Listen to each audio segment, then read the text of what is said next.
اللہم صلی علی محمد وعلی آل محمد۔ بسم اللہ الرحمن الرحیم۔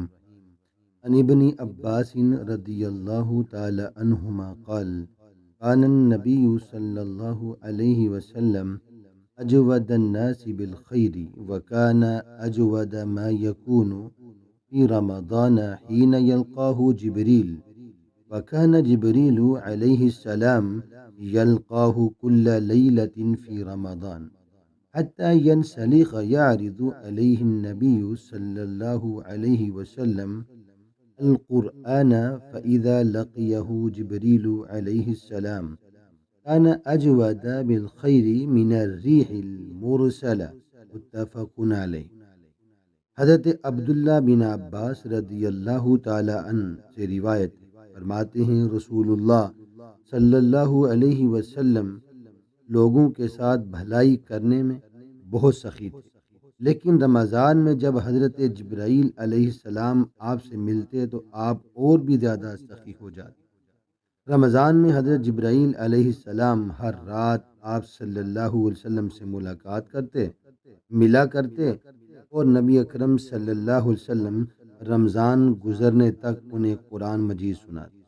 جب جبرائیل علیہ السلام آپ سے ملتے تو آپ کی سخاوت تیز ہواؤں سے بھی زیادہ بڑھ جاتی۔ اسے بخاری اور مسلم نے روایت کیا ہے۔ اس مختصر سی حدیث میں رسول اللہ صلی اللہ علیہ وسلم نے انفاق فی سبیل اللہ کا مقام اور مرتبہ، اس کی فضیلت کو بیان فرمایا، اور ساتھ تلاوت قرآن کریم کا بھی بتایا۔ آپ صلی اللہ علیہ وسلم زیادہ سے زیادہ قرآن کریم کی تلاوت رمضان المبارک کے اندر کرتے۔ اس کے اندر ہم لوگوں کے لیے یہ ہے، اس میں زیادہ اجر و ثواب ہے، ہر نیکی کا اجر بڑھا چڑھا کر دیا جاتا ہے۔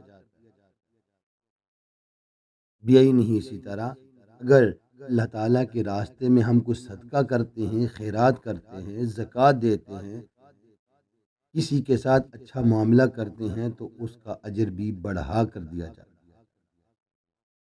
مثال دی صحابہ نے آپ صلی اللہ علیہ وسلم تیز ہواؤں سے بھی زیادہ رمضان المبارک کے اندر بڑھ جاتے، کس میں؟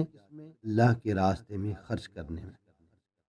ہمیں بھی چاہیے یہ موقع ہم اپنے ہاتھوں سے نہ جانے، جتنا بھی اللہ نے استطاعت دی ہے خوب خرچ کرنا چاہیے۔ دعا ہے اللہ تعالیٰ عمل کی توفیق عطا فرمائے۔